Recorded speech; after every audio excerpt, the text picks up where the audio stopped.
Hey everyone, and welcome to the Real Clear Politics Takeaway for Thursday, February 25th. I'm Tom Bevan, co-founder and president of RCP. And I'm Carl Cannon, Washington Bureau Chief for Real Clear Politics. Good morning, Tom. It's a sunny, beautiful morning here. Good morning, Carl.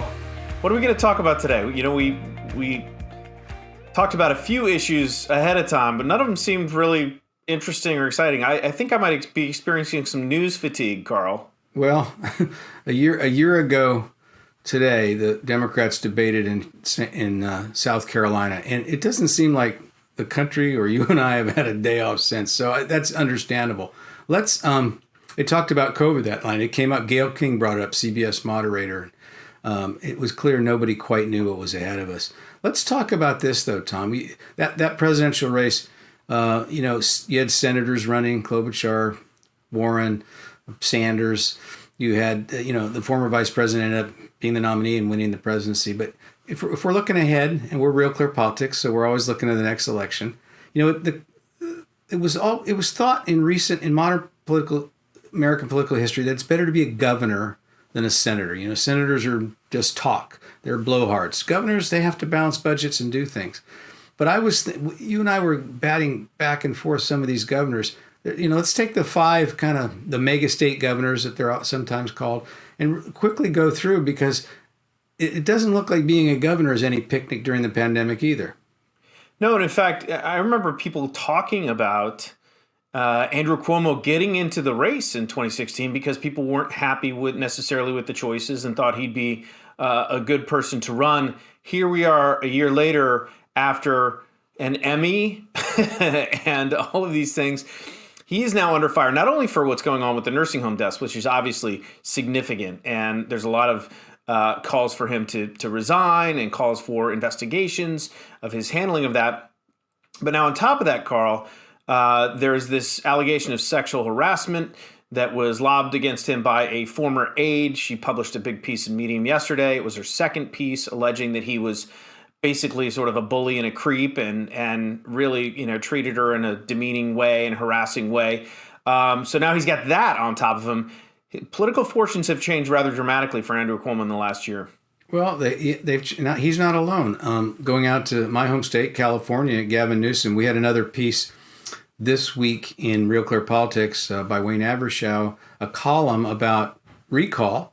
And so far, no Democrat has stepped up to challenge to put his name on the ballot. California has kind of a strange system about that. But a year ago, Kamala Harris, senator, couldn't even get to the starting line of the presidential race. Gavin Newsom was already emerging as the bright young face, maybe one of the great hopes of the party in the early months of the pandemic.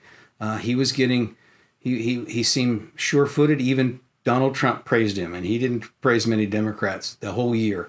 But now, a year later, Kamala Harris vice president, Gavin's facing recall, and there's a question of whether he's handled, whether his sure-footedness lasted in the pandemic. Some of the orders have been, lockdown orders been all over the place, and it just shows you. So nobody's now talking about Gavin Newsom as the next president.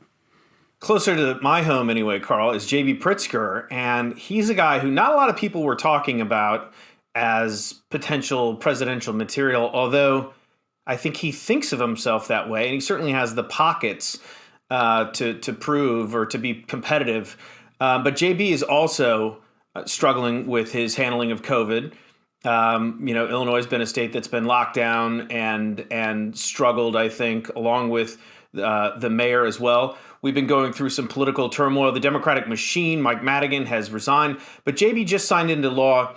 We became the first state to eliminate no cash bail, and so which isn't going to take effect for a couple of years, but was heavily criticized, not only by Republicans, but law enforcement associations. So J.B. Pritzker is another guy who I don't think his political fortunes have changed as dramatically as Cuomo and Newsom, but certainly it's been a rough ride for him as well. And he faces re-election. Republicans are already lining up to take him on in 2022.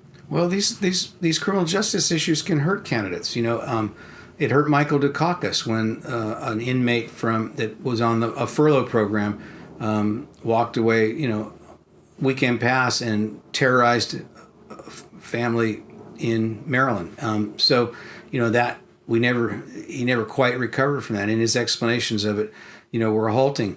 Bill Clinton, when he was governor of Arkansas, had allowed the execution of a person who had been brain damaged, and that was something he had to deal with. And he did that because an earlier inmate that he allowed to be paroled on an old guy who was dying of cancer committed a murder, I think, on the way home from prison, literally. So, this is a tough thing for governors to administer criminal justice, especially at the time the entire criminal justice system is under scrutiny. If a sensational murder happens in Illinois just before the Democratic primaries, or before the general election there, and it's a person who's out on bail who shouldn't have been, well, then that we could be dealing with that again. Let's talk, though, about Governor Abbott in Texas. Here was a guy, you didn't hear a bad word about him. Then suddenly kids are freezing to death in Houston.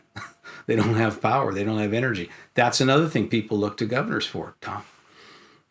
Indeed. I mean, it's been one of those situations where a crisis which probably should have been foreseen and planned for wasn't. And certainly the political fallout of that is going to be significant. On the other hand, a governor who has fared fairly well, I think, and again, he's taken his fair share of hits from the media early on, but I think has been in many ways he's followed the opposite trajectory and in some ways been vindicated, is Ron DeSantis in Florida, right? Republican who is, I think, by anyone's estimation, in the mix for 2024. And he is now, I think, experiencing a bit of a political revival. The state is doing well by many standards, certainly doing no worse, and in many cases better than a lot of the blue states that were praised and blue state governors that were praised. And DeSantis, obviously, I mean, you remember the Grim Reaper walking around on the beach, right, down in Florida, and everybody was, appalled at how he was handling things. Turns out he actually did a pretty good job of prioritizing seniors in Florida, and that state is now, much more open for business than a lot of his counterparts. Yeah, I think the liberals attacked him. It was never clear to me why. They talk about the science. They didn't wait for the science to come in. He seems to have followed the science and not the politics and done well on vaccinations. There is a wrinkle coming up for him, though. He's going to speak at CPAC this weekend, and I'm sure he'll handle that fine. But there's another speaker that's going to speak at CPAC that may somehow, he has a magical quality for undermining other Republicans. And he speaks too, and I'm talking now, of course, about Donald J. Trump. Right, and we will see what he has to say, and I'm sure there'll be plenty of reactions to it. The earlier reports are that he's not going to announce a 2024 run, but he's going to tease it, and which is again, classic Trump. Got to keep everybody interested in the reality show. One other governor is speaking at CPAC, though, Carl, who gets an honorable mention. She's not one of the megastate governors, but certainly if you're talking about Republican politics moving forward in 2024, Kristi Noem of South Dakota has been, is seen, I think, as a rising star in the party. So keep an eye on her and what she has to say at CPAC over the weekend. All right, well, let's leave it there, Tom. I'm Carl Cannon, Washington Bureau Chief for Real Clear Politics. And I'm Tom Bevan, co-founder and president of RCP. And this has been the Real Clear Politics Takeaway for Thursday, February 25th.